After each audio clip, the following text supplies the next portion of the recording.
Bismillahirrahmanirrahim. Assalamualaikum warahmatullahi wabarakatuh. Waalaikumsalam warahmatullahi wabarakatuh. Allahumma salli ala Muhammad. Allahumma salli ala Muhammad. Allahumma salli ala Muhammad. Bismillahilladzi la yadurru ma'asmihi syai'un fil ardi wala fis sama'i wa huwas samiul alim. Bismillahilladzi la yadurru ma'asmihi syai'un fil ardi wala fis sama'i wa huwas samiul alim. Bismillahilladzi la yadurru ma'asmihi syai'un fil ardi wala fis sama'i wa huwas samiul alim. La ilaha illa anta subhanaka inni kuntu minadh dhalimin. La ilaha illa anta subhanaka inni kuntu minadh dhalimin. La ilaha illa anta subhanaka inni kuntu minadh dhalimin. Hasbunallah wa ni'mal wakil, ni'mal maula wa ni'man nasir. Hasbunallah wa ni'mal wakil, ni'mal maula wa ni'man nasir. Hasbunallah wa ni'mal wakil, ni'mal maula wa ni'man nasir. Wala haula wala quwata illa billahil aliyyil azim. Walhamdulillahi rabbil alamin. Allahumma rzuqna ilman nafi'a wa fahman wasi'a wa rizqan halalan thayyiban wasi'an mubarakan fih. Allahumma rzuqna ilman nafi'a wa fahman wasi'a wa rizqan halalan thayyiban wasi'an mubarakan fih. Allahumma rzuqna ilman nafi'a wa fahman wasi'a wa rizqan halalan thayyiban wasi'an mubarakan fih. Allahumma ighfir lana wa liwalidina warhamhum kama rabbawna shighara. Rabbana atina fid dunya hasanah wa fil akhirati hasanah wa qina adzabannar. Allahumma khtim lana bi husnil khatimah wa sallallahu ala Muhammadin walhamdulillahirabbil alamin. Amin ya rabbal alamin. Ibadallah, usikum wa iyaya bittaqwallah faqad fazal muttaqun. Ittaqullah la'allakum tuflihun. Bapak-bapak, ibu-ibu, para ustaz-ustazah, yarhamukumullah wa yahdikumullah sallallahu balakum. Alhamdulillah, pada pagi ini Allah memampukan kita melangkah ke masjid. Semoga langkah-langkah kita menjadi amal baik dan besok pada hari kiamat menyaksikan atas amal baik tersebut sebagaimana firman Allah, al-yauma nakhtimu ala afwahihim wa tukallimuna aydihim wa tashhadu arjuluhum bima kanu yaksibun. Tangan, kaki dan anggota tubuh semuanya memberikan persaksian atas amal baik kita. Mari lanjutkan kajian kita, sudah sampai bagian ke-10 dari sirah Khulasatul Yakin ini. Nasy'atuhu sallallahu alaihi wasallam. Perjalanan hidup beliau ini sebelum menjadi nabi. Ishtahara sallallahu alaihi wasallam baina qaumihi bijami'il khisal al mahmudah kasidqi wal amanah wal hilmi wal haya wat tawadhu hatta laqabu bil amin. Ishtahara, telah masyhur, populer, sudah terkenal bahwa Rasulullah SAW itu baina qaumi, di tengah-tengah kaumnya. Terkenal dengan apa? Terkenal masyhur bijamil hisal al mahmudah, dengan akhlak-akhlak yang baik, perilaku-perilaku yang baik, yang terpuji. Hisal itu perilaku, bisa suluk, perkataan, perbuatan, semuanya maksudnya khisal. Dicontohkan satu, kasidqi, seperti jujur. Dan jujur ini juga menjadi sifat wajib yang pertama bagi Rasul. Kan sidik, amanah, ya kan? Tabligh, fatonah. Jujur. Yang kedua, wal amanah, amanah. Amanah muncul dari kejujuran. Ketika seorang hamba belum jujur, tidak akan bisa memunculkan perilaku keamanahan. Termasuk amanah melaksanakan perintah Allah. Nomor 1, sholat 5 waktu yang wajib setiap hari ada. Orang yang belum jujur maksimal pasti sholatnya masih banyak yang terbengkalai.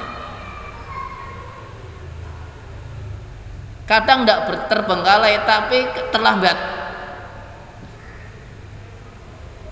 Jadi keterlambatan saya sebagai hamba Allah dalam melaksanakan perintah Allah itu muncul karena kejujurannya belum maksimal.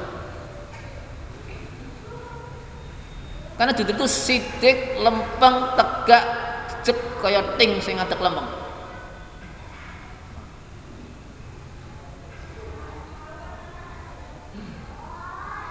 Nah, kalau sifat Nabi kan yang ketiga sidik, amanah, tablek. Di sini kalang Rasulullah itu belum masuk sebagai Rasul, masih calon, belum masuk kalimat tableknya. Yang terakhir kan setelah tablek fatonah yang keempat.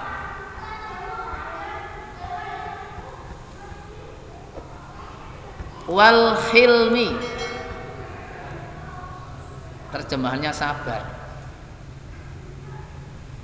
Jadi hilm ini nek cara Nabi Ismail alaihissalam bihulamin halim.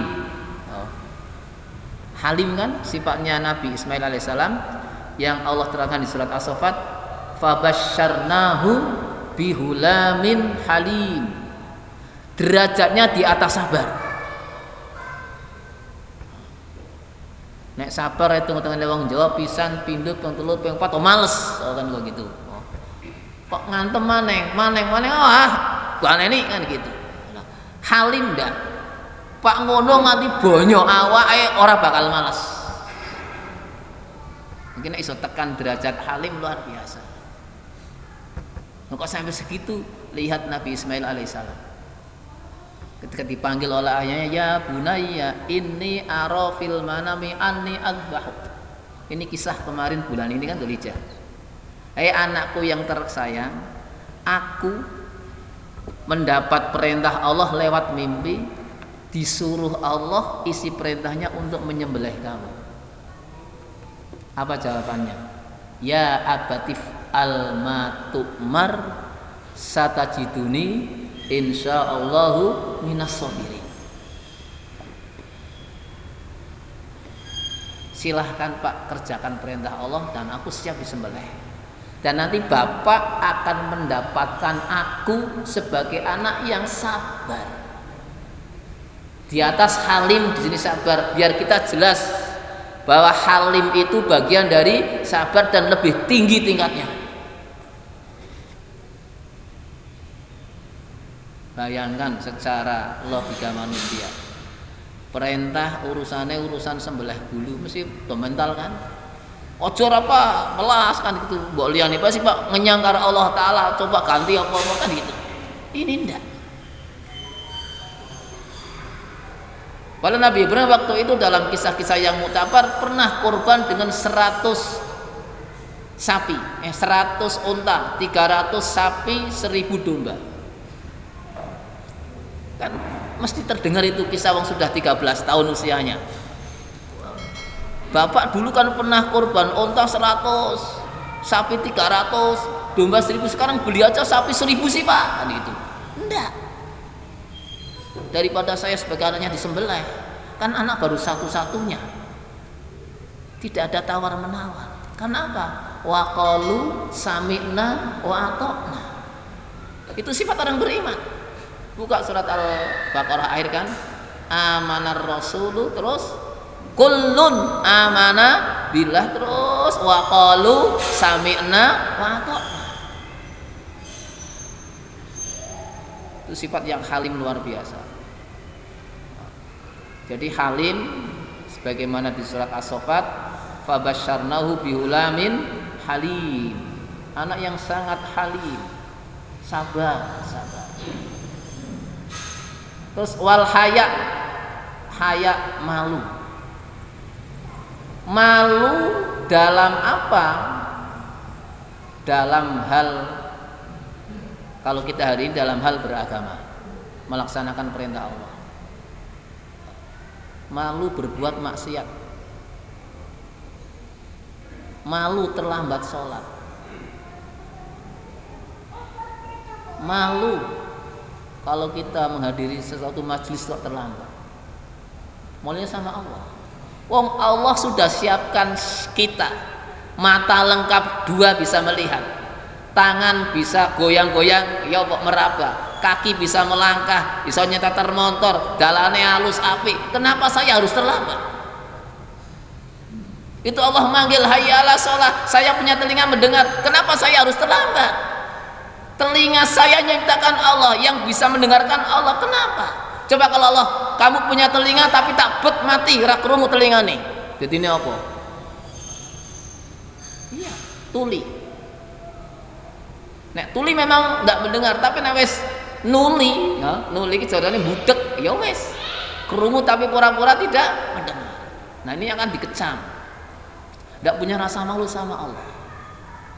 Kadang-kadang saya malu dengan atasan, malu dengan marah tua, malu dengan siapa-siapa, tapi ketika Allah memanggil kita kurang malunya sama Allah. Allah gampang ora kae iki indah. Nah, malu tertinggi adalah malu kepada Allah. Malu menyanyiakan, melaksanakan perintah Allah. Besok saya ditanya Allah di akhirat. Manggil, hai Imdad, hai Ahmad, hai Umar. Dulu aku Allah ngasih kamu 2 kaki. Kakimu waras, sehat, normal. Kamu punya motor, punya sepeda. Kenapa ada panggilan Allah ke masjid kamu gak melangkah ke sana? Sementara ke tempat kerja kamu rajin, ke tempat nagih hutang kamu rajin. Kemana rajin? Ketika ke tempat rumahku, kenapa kamu terlambat? Mau jawab apa? Tadi buka, al yauma nakhtimu ala afwahihim wa tukallimuna aydihim wa tashhadu arjuluhum bima kanu yaksibun. Mulutnya tidak menjawab, yang jawab kakinya sendiri bicara. Ngomong kakinya, ya Rob, saya untuk jalan ke lapangan lihat konser. Nah, ngomong kakinya, oh untuk jalan-jalan biar sehat katanya. Dan seterusnya. Tangannya bicara, matanya bicara, semua bicara. Setelah selesai semua, baru mulut Allah izinkan, silakan mulut kamu bicara lagi. Kata mulut apa? Lima syahidtum alaina. Tangan, kaki, mata. Untuk apa kamu? Kok lapor-lapor segala sih? Coba kalau kamu kaki dilempar ke neraka, kepala ikut enggak? Ya ikut. Kenapa? Jawab lagi, tangan kakinya. Allahul ladzi antaqa kullasyai' wa huwa khalaqakum awwala marrah. Mulut ngerti ya? Yang menjadikan saya bisa bicara, sekalipun tidak punya bibir, tidak punya lidah, tidak punya gigi, itu Allah. Akhirnya diem semua. Nah, ini malu. Jadi al-haya'u minal iman. Bahkan masuk bagian dari cabang iman yang 77 ada kalimat al-haya.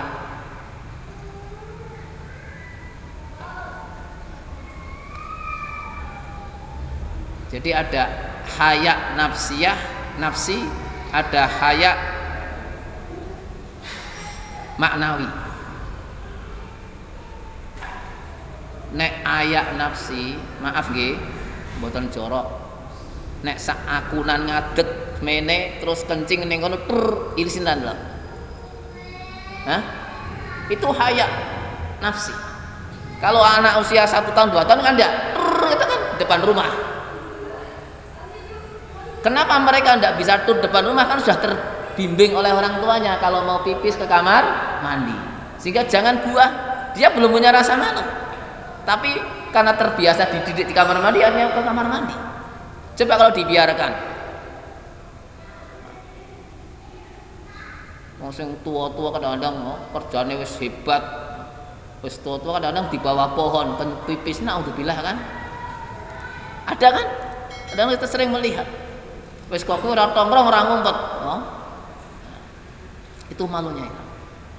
Karena malu nafsi.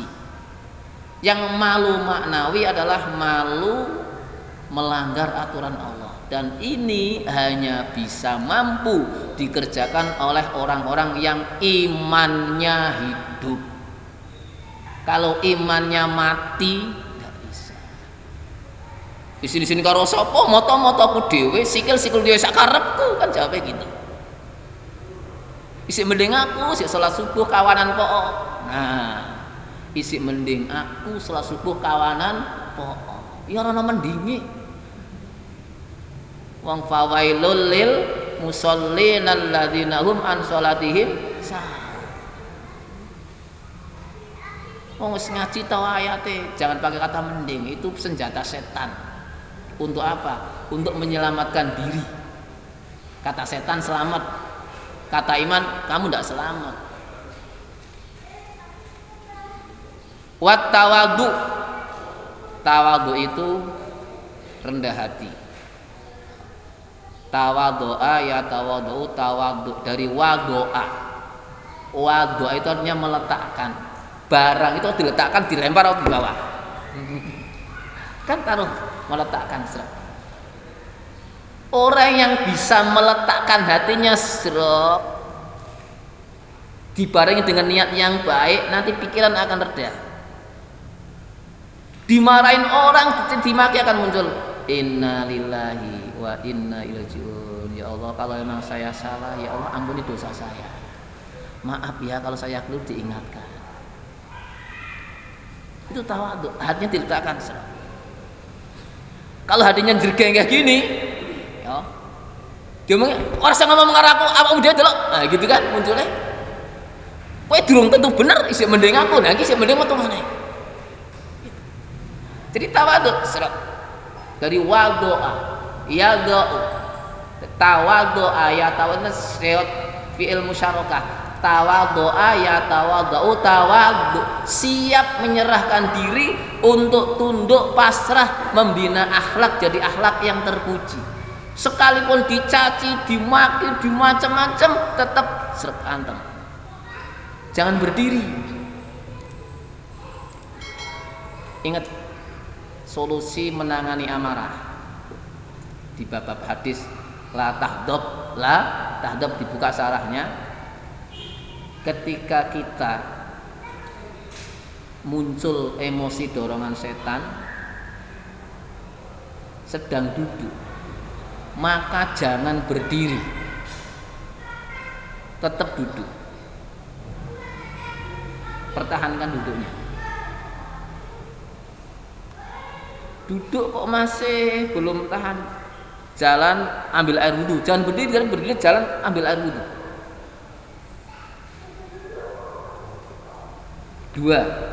Ketika muncul emosi sedang berdiri, duduklah.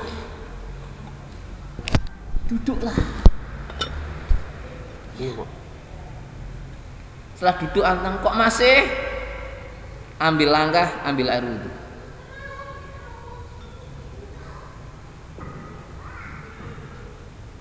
Hikmahnya apa coba? Kalau kita datang emosi sedang duduk berdiri tambah nemen, bener kok?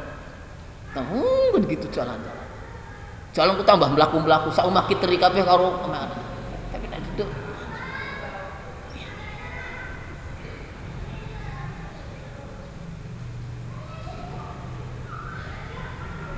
terakhir ambil air wudhu. Ingat sejarah penciptaan apa? Iblis, Pak. Diciptakan dari apa?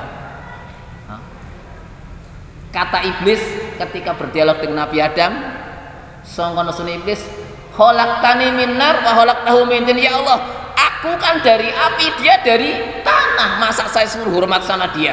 Gitu loh, Pak. Iblis diciptakan dari api.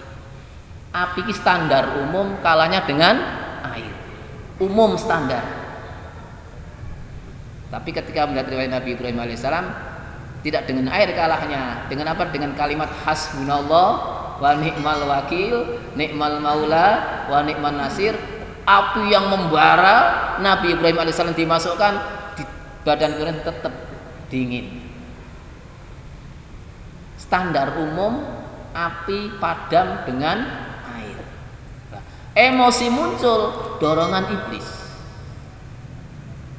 Pastikan kalau belum bisa reda, ambil air wudhu.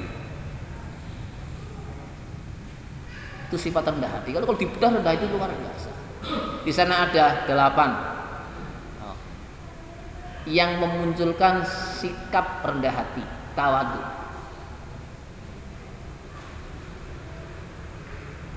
Satu, zuhad. 2, qanaat. 3, sabar. Zuhad, qanaat, sabar. Zuhad, qanaat, sabar. Mujahadah, ridho, syukur, ikhlas. Kurang satu kok. Zuhad, qanaat, zuhad, qanaat, mujahadah, ridho, syukur, ikhlas. Kurang satu apa? Sabar. Zuhad, qanaat, sabar, tawakal, mujahadah, ridho, syukur, ikhlas. 8. Coba ingat enggak? Zuhad, qanaat, sabar, tawakal, mujahadah, ridho, syukur, ikhlas.